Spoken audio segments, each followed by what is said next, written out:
2 Tawarik pasal 20 ayat 1 hingga ayat yang keempat, dan juga dilanjutkan pada ayat yang ke-14 sampai ayat yang ke-22. Jadi nanti ketika kita kembali, Bapak Mama dan saya dan saudara-saudara sekalian, kita boleh membaca secara keseluruhan dari pasal yang ke-20 ini. Pembacaan kita pada saat ini terambil 2 Tawarik pasal 20 ayat 1 hingga ayat yang keempat, dan kita lanjutkan pada ayat yang ke-14 hingga ayat yang ke-22.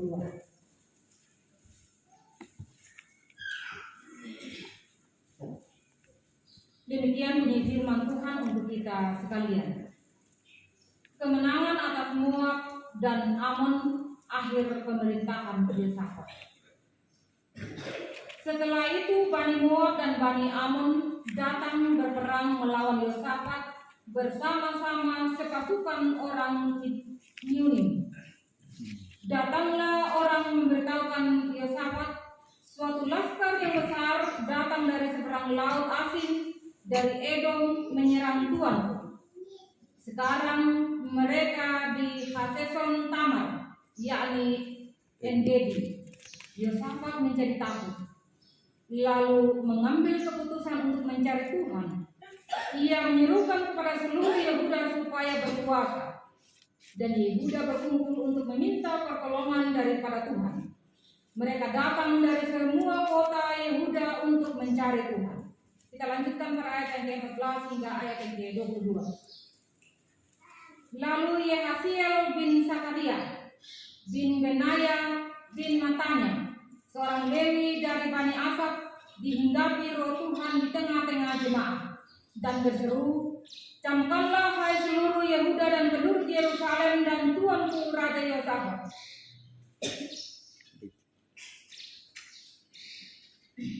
Beginilah firman Tuhan kepadamu, janganlah kamu takut dan terkejut karena laskar yang besar ini, sebab bukan kamu yang akan berperang melainkan Allah.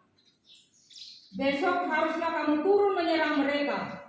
Mereka akan mendaki pendakian Sis, dan kamu akan mendapati mereka di ujung lembah, di muka padang gurun Yeruel. Dalam peperangan ini tidak usah kamu bertempur, hai Yehuda dan Yerusalem. Tinggallah berdiri di tempatmu, dan lihatlah bagaimana Tuhan memberikan kemenangan kepadamu. Janganlah kamu takut dan terkejut. Majulah besok menghadapi mereka, Tuhan akan menyertai kamu." Lalu berlututlah Yosafat dengan mukanya ke tanah. Seluruh Yehuda dan penduduk Yerusalem pun sujud di hadapan Tuhan dan menyembah kepadanya. Kemudian orang Lewi dari Bani Kehat dan Bani Korah bangkit berdiri untuk menyanyikan puji-pujian bagi Tuhan Allah Israel dengan suara yang sangat nyaring. Keesokan harinya pagi-pagi mereka maju menuju padang gurun Tekoa.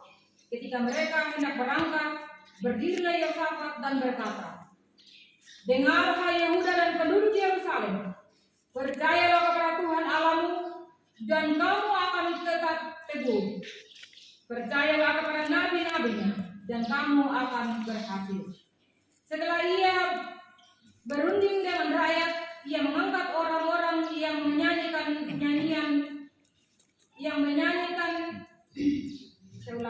Setelah ia berunding dengan rakyat, ia mengangkat orang-orang yang akan menyanyi nyanyian untuk Tuhan dan memuji Tuhan dalam pakaian kudus yang semarak pada waktu mereka keluar di muka orang-orang bersenjata sambil berkata, "Nyanyikanlah nyanyian syukur bagi Tuhan, bahwasanya untuk selama-lamanya kasih setia." Karena ketika mereka mulai bersorak-sorai dan menyanyikan nyanyian pujian, dibuat Tuhanlah penghadang terhadap Bani Amon dan Moab dan orang-orang dari pegunungan Seir yang hendak menyerang Yehuda, sehingga mereka terpukul kalah. Demikian jauh pembacaan firman Tuhan.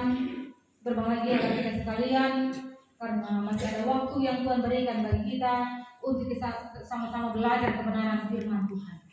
Karena ketika kita belajar firman Tuhan, di situ kita akan diperbaharui oleh Tuhan untuk kita hidup lebih baik lagi di dalam Tuhan.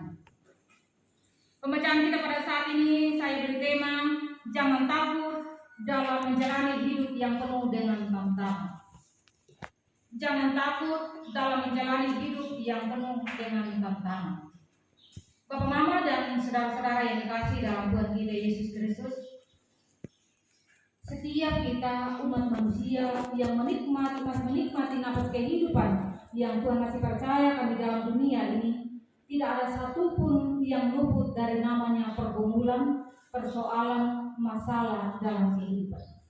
Mungkin kita melihatnya dia baik-baik saja, tidak ada persoalan yang kita lihat atau terlihat dari sikap hidup atau dari raut mukanya. Tetapi tentunya di dalam kehidupan pribadi pasti ada pergumulan, pasti ada persoalan yang ia alami. Nah, di dalam menghadapi persoalan, di dalam menghadapi pergumulan, tentunya kita tidak akan berdiam diri. Misalnya anak-anak bergumul masalah pendidikan mereka, atau mereka akan ulangan, atau ada tugas yang diberikan kepada mereka. Tentu bukan hanya sebatas mereka memikirkan tugas itu, tetapi harus ada usaha yang mereka lakukan, yaitu belajar. Sehingga dengan demikian mereka boleh mampu melewati setiap proses pendidikan mereka dengan baik. Demikian pula kita sebagai orang tua. Ketika kita bergumul masalah pekerjaan kita, perekonomian kita, tentu kita tidak hanya duduk diam saja, bergumul dan bergumul, tetapi ada usaha yang harus kita lakukan, yaitu berjuang, berusaha, bekerja keras, sehingga kita dapat melewati pergumulan kita, atau kita dapat memenuhi apa menjadi kebutuhan kehidupan kita. Tentunya dengan berdiam diri tidak akan menyelesaikan masalah. Tetapi ada banyak juga di sekitaran kita, ketika punya masalah, ia lari ke tempat lain. Ia mencari penghiburan di tempat lain. Dengan cara mungkin ada yang hobinya main judi, dia akan berjudi, dia akan mengatakan dari sana dia akan menyelesaikan masalah. Tetapi tanpa ia sadari bahwa ia telah membuang waktu yang sia-sia.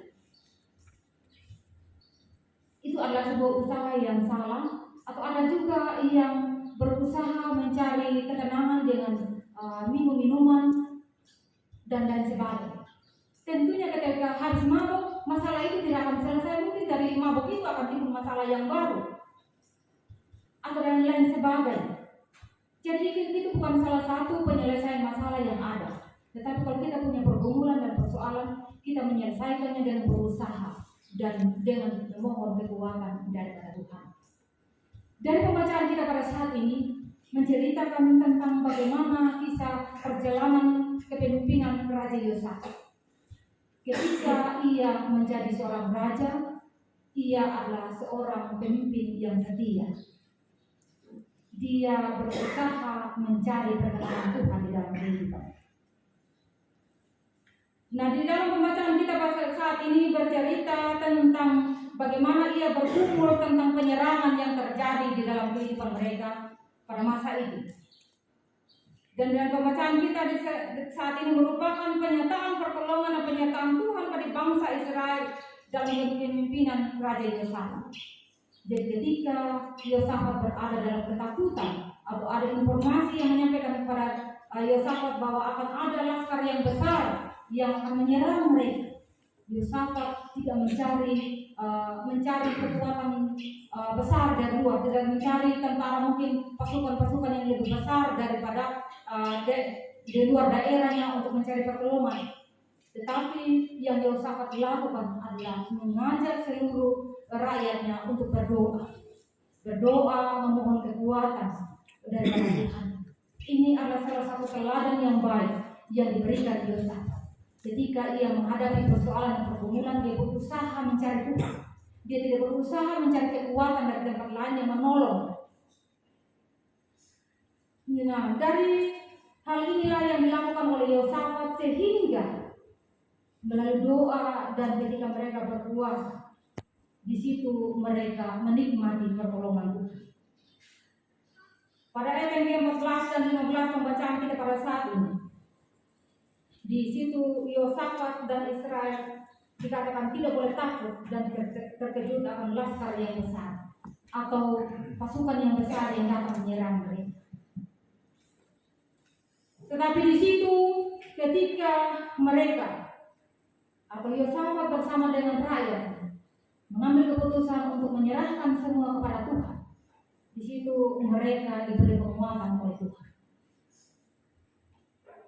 Tuhan akan menyuruh mereka untuk turun menghadapi lawan yang begitu besar. Yaitu bukan hanya satu pasukan saja, tetapi di situ ada Bani Moab, Bani Ammon, dan rakyat di atas pegunungan Seir. Jadi betapa banyaknya laskar yang akan menyerang mereka. Tetapi satu hal yang dilakukan Yosafat adalah berusaha memberikan penguatan bagi rakyat dan mengajak mereka untuk melibatkan Tuhan di dalam hal apa yang mereka alami. Ketika mereka mengalami peperangan ini, Tuhan menyuruh mereka untuk turun berperang. Turun berperang, tetapi jangan kamu melawan. Firman Tuhan. Kamu hanya cukup berdiri dan diam. Ya, secara ilmu perang pasti tidak akan masuk akal ini apa yang Tuhan perintahkan kepada mereka. Bahwa tidak usah berperang. Pada ayat yang ke-17 dikatakan, dalam peperangan ini tidak usah kamu bertempur, hai Yehuda dan Yerusalem. Tinggallah berdiri di tempatmu dan lihatlah bagaimana Tuhan memberikan kemenangan kepadamu. Janganlah kamu takut dan terkejut. Majulah besok menghadapi mereka. Tuhan akan menyertai kamu. Ini janji Tuhan yang diberikan kepada Yosafat dan rakyat pada waktu itu. Kamu turun berperang, tapi terus melawan kata Tuhan. Ya, secara ilmu perang tidak masuk akal. Kalau takut pada turun Kanaan, pasti kita akan berprinsip seperti pasti kita akan secara manusia kita akan berusaha mencari pertolongan. Tetapi di sini Yosafat bersama rakyat tetap beriman akan apa yang Tuhan katakan kepada mereka. Yang mereka meyakini bahwa janji Tuhan atau perkataan Tuhan adalah perkataan yang ya dan amin. Jadi sehingga mereka tidak ragu. Mereka terus turun di dalam medan perang. Tetapi yang dilakukan Yosafat adalah meresponi akan kasih Tuhan bagi mereka. Maka Yosafat menyiapkan pasukan puji-pujian. Bukan dia menyiapkan pasukan untuk membantu menyerang balik lawan yang datang menyerang mereka. Tetapi yang dilakukan oleh Yosafat adalah menyiapkan pasukan puji-pujian yang akan memuji Tuhan ketika mereka turun ke medan perang. Jadi mereka berada di tengah-tengah musuh mereka, tetapi mereka boleh menaikkan puji-pujian mereka. Seperti diungkapkan dalam pembacaan kita pada ayat yang ke-21. Setelah ia berunding dengan rakyat, ia mengangkat orang-orang yang akan menyanyi nyanyian untuk Tuhan dan memuji Tuhan dalam pakaian kudus yang semarak pada waktu mereka keluar di muka orang-orang bersenjata sambil berkata, nyanyikanlah nyanyian syukur bagi Tuhan, bahwasanya untuk selama-lamanya kasih setia. Ini sangat jelas bahwa mereka maju berada di tengah-tengah para musuh mereka, tetapi mereka tidak takut. Mereka mengimani akan janji penyertaan Tuhan bahwa kamu turun berperang tetapi tidak usah melawan. Mereka mengimani janji Tuhan itu, dan yang mereka lakukan adalah menyanyikan nyanyian syukur bagi Tuhan. Dan ketika mereka menyanyikan nyanyian syukur bagi Tuhan, maka di situ ada pembelaan Tuhan terjadi bagi kehidupan mereka. Kita dapat lihat dalam pembacaan kita pada saat ini pada ayat yang ke-22. Ketika mereka mulai bersorak-sorai dan menyanyikan nyanyian pujian, dibuat Tuhan pemandangan terhadap Bani Ammon dan Moab dan orang-orang dari pegunungan Seir yang hendak menyerang Yehuda, sehingga mereka terpukul kalah. Jadi dengan cara Tuhan sendiri menyelamatkan Yosafat bersama rakyat ketika mereka mengambil keputusan untuk melibatkan Tuhan di dalam peperangan yang mereka alami. Bapak, Mama, dan saudara-saudara yang kekasih dalam Tuhan kita Yesus Kristus, kita yang hidup pada masa ini tentunya kita tidak lagi mengalami peperangan seperti yang dialami oleh Yosafat dan rakyatnya pada masa itu. Tetapi peperangan yang kita alami pada saat ini adalah pergumulan persoalan kehidupan yang kita alami. Ada begitu banyak peperangan yang kita alami melalui persoalan pergumulan kehidupan.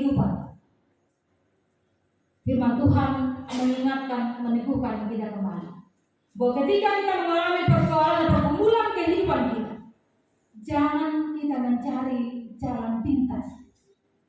Jangan kita berusaha mencari sesuatu hal yang gampang. Tetapi kita harus berusaha, dan juga di dalam usaha kita, jangan kita berusaha mengandalkan kekuatan kita sendiri, tetapi kita harus melibatkan Tuhan di dalam setiap pergumulan kehidupan kita. Ketika kita mengandalkan kekuatan kita, pasti akan menjadi sia-sia. Tetapi ketika kita melibatkan Tuhan, maka apapun yang terjadi di dalam kehidupan kita, tidak ada yang mustahil bagi Tuhan. Seperti yang dialami oleh Yosafat dan rakyat pada masa itu. Secara ilmu perang tidak masuk akal ketika kita berada di tengah-tengah musuh lalu kita berdiam diri. Tetapi itulah karya Tuhan yang terjadi bagi mereka. Demikian pula di dalam kita menjalani kehidupan kita. Jangan kita menjadi takut dan khawatir dalam menghadapi tantangan dan pergumulan yang kita alami. Karena itu, melalui perenungan kita pada saat ini, ada beberapa hal yang dapat menjadi berkat bagi kita sekalian di dalam kita menjalani kehidupan kita.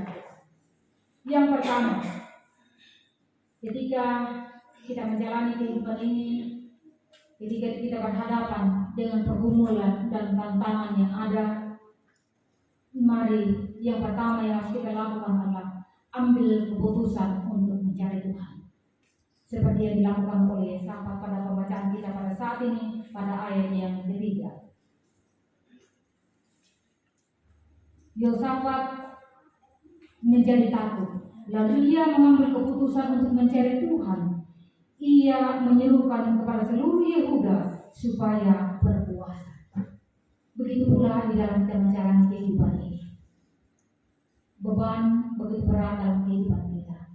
Apalagi pada saat ini kita dihantui dengan virus babi dan lain sebagainya. Bahkan perekonomian kita semakin merosot. Tetapi janganlah kita menjadi khawatir dan takut. Mari kita ambil keputusan seperti yang dilakukan oleh Yosafat untuk mencari Tuhan, mengandalkan Tuhan, melibatkan Tuhan di segala pergumulan kehidupan kita. Sehingga ketika kita sudah melibatkan Tuhan, di situ kita akan melihat karya kasih Tuhan, pertolongan Tuhan. Sebagaimana Ia menolong Yosafat dan rakyat pada masa itu, Dia juga akan mampu menolong kita ketika kita dengan sungguh-sungguh berusaha mencari Tuhan di dalam kehidupan kita, atau melibatkan Tuhan di dalam kehidupan kita. Nah, ini sangat jelas bagi kita sekarang berkata tadi, Tuhan dekat pada setiap orang yang berseru kepadanya, pada setiap orang yang berseru kepadanya dalam kesetiaan. Jadi bukan sekedar kita berseru kepada Tuhan, ya cukup sampai di situ. Tetapi di sini nanti berkata dalam kesetiaan. Jadi harus ada usaha yang kita lakukan tetap setia di dalam Tuhan. Apapun pergumulan persoalan yang kita alami, ketika kita sudah melibatkan Tuhan, maka kita pun harus hidup dalam kesetiaan. Jangan ketika kita membutuhkan Tuhan, kita berusaha hidup terus mengandalkan Tuhan. Lalu setelah pergumulan kita selesai, kita mulai melupakan Tuhan. Tetapi di sini Tuhan mengingatkan kita untuk tetap setia di dalam Tuhan. Dan ketika kita sudah setia di dalam Tuhan, nah pembimbing pada ayat yang ke-19 juga mengatakan, Ia melakukan kehendak orang-orang yang takut akan Dia, mendengarkan teriak mereka minta tolong dan menyelamatkan mereka. Jadi ketika kita berusaha mencari Tuhan, dan ketika kita hidup dalam kesetiaan, semuanya tidak ada yang sia-sia. Tuhan akan mendengarkan teriak kita minta tolong. Tuhan tidak pernah menutup telinga bagi kita sekalian. Tetapi kuncinya ada pada kita, yaitu kita tetap hidup dalam kesetiaan. Dan ketika kita hidup dalam kesetiaan, Tuhan akan menolong dan memberkati dalam kehidupan kita. Hal yang kedua yang kita lakukan ketika kita berhadapan dengan tantangan dan pergumulan dalam kehidupan kita adalah jangan membalas kejahatan yang timpakan orang kepada kita, tetapi biarkan Tuhan yang berperkara. Pada ayat yang ke-17 pembacaan kita pada saat ini, itu yang dilakukan oleh Yosafat dan rakyatnya pada masa itu. Tuhan mengajarkan mereka untuk tidak membalas segala penyerangan. Ayat yang 17 dikatakan, dalam peperangan ini tidak usah kamu bertempur, hai Yehuda dan Yerusalem. Tinggallah berdiri di tempatmu dan lihatlah bagaimana Tuhan memberikan kemenangan kepadamu. Janganlah kamu takut dan terkejut. Marilah besok menghadapi mereka. Tuhan akan menyertai kamu. Jadi ini yang Tuhan minta di dalam kehidupan kita. Di dalam kita menjalani kehidupan ini tidak luput dari saling menyakiti satu dengan yang lain. Kita saling menjatuhkan satu dengan yang lain. Tetapi Tuhan mengajak kita pada saat ini, jangan membalas kejahatan orang yang melakukan kejahatan kepada kita. Tetapi biarkan Tuhan yang berperkara dalam kehidupan kita. Maka dari situ kita akan melihat kemenangan demi kemenangan yang Tuhan nyatakan dalam kehidupan kita. Karena itu Bapak, Mama dan saudara-saudara yang terkasih, mari kita terus hidup dalam takut akan Tuhan. Ketika ada menyakiti kita, Tuhan punya rencana yang terindah dalam kehidupan kita untuk kita memiliki hati yang mengampuni. Ketika kita tidak mengalami hal itu, kita tidak akan merasakan bagaimana itu cara mengampuni orang. Karena itu, melalui firman Tuhan pada saat ini mengingatkan kita untuk kita tetap berdiam di dalam Tuhan. Bagaimanapun orang menyakiti kita berdiam di dalam Tuhan dan menyerahkan semua dalam tangan Tuhan. Ketika kita mengangkat tangan di hadapan Tuhan, di situ Tuhan akan turun tangan menolong kita dan memberkati kita. Karena itu jangan menjadi tawar hati, jangan menjadi putus asa ketika menghadapi tantangan dan cobaan. Tetapi biarkanlah Tuhan yang berperkara seperti yang dialami oleh Yosafat dan rakyatnya pada masa itu. Ketika mereka beriman kepada Tuhan, ketika Tuhan mengajarkan mereka untuk tidak berperang, tetapi berdiam diri di dalam Tuhan, itu yang mereka lakukan. Maka di situ mereka melihat pertolongan Tuhan. Demikian pula kita, ketika ada menyakiti hati kita, jangan kita membalas, tetapi biarkanlah Tuhan yang berperkara atas kehidupan kita, atas orang-orang yang melakukan sesuatu hal yang menyakiti kita. Karena pembalasan itu adalah hak Tuhan, bukan hak kita.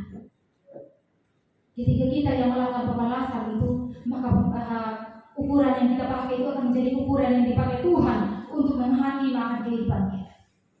Karena itu kita biarkan Tuhan yang berperkara atas kehidupan kita. Dan hal yang ketiga yang kita lakukan ketika kita berhadapan dengan pergumulan dan tantangan kehidupan adalah tetap beriman kepada Tuhan walaupun keadaan tidak mendukung. Yosafat dan rakyatnya pada masa itu, mereka mengimani janji Tuhan bahwa mereka tidak usah berperang tetapi maju.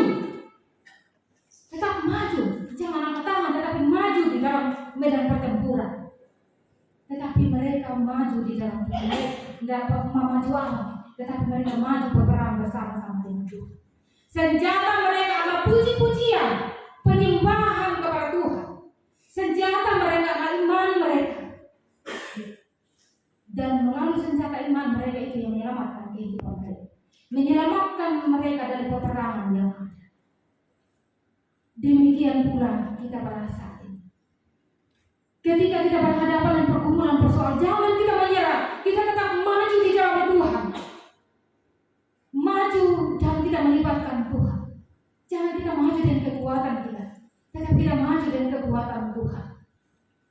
Dan ketika kita sudah maju dengan kekuatan Tuhan, kita akan seperti Yosafat dan rakyatnya pada saat itu, memperoleh kemenangan tanpa kita harus berperang. Karena Tuhan sudah berperang bersama-sama dengan kita. Tuhan yang memerangi setiap pergumulan persoalan kehidupan kita. Karena itu Bapak, Mama dan saudara-saudara yang terkasih dalam Tuhan Yesus, melalui perenungan kita pada saat ini, 3 poin ini kiranya menjadi penguatan bagi kita sekalian. Yang pertama, ketika kita mengalami pergumulan persoalan, ambil keputusan untuk mencari Tuhan. Jangan kita mencari kekuatan di tempat lain, karena di luar sana dia berisikan janji-janji palsu. Tetapi di dalam Tuhan, janji Tuhan adalah ya dan amin.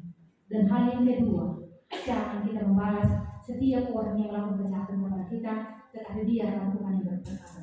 Dan hal yang ketiga, tetap beriman kepada Tuhan. Walaupun begitu banyak tantangan dan cobaan kita alami, tetapi kita yakini janji pernyataan Tuhan bagi kita sekalian.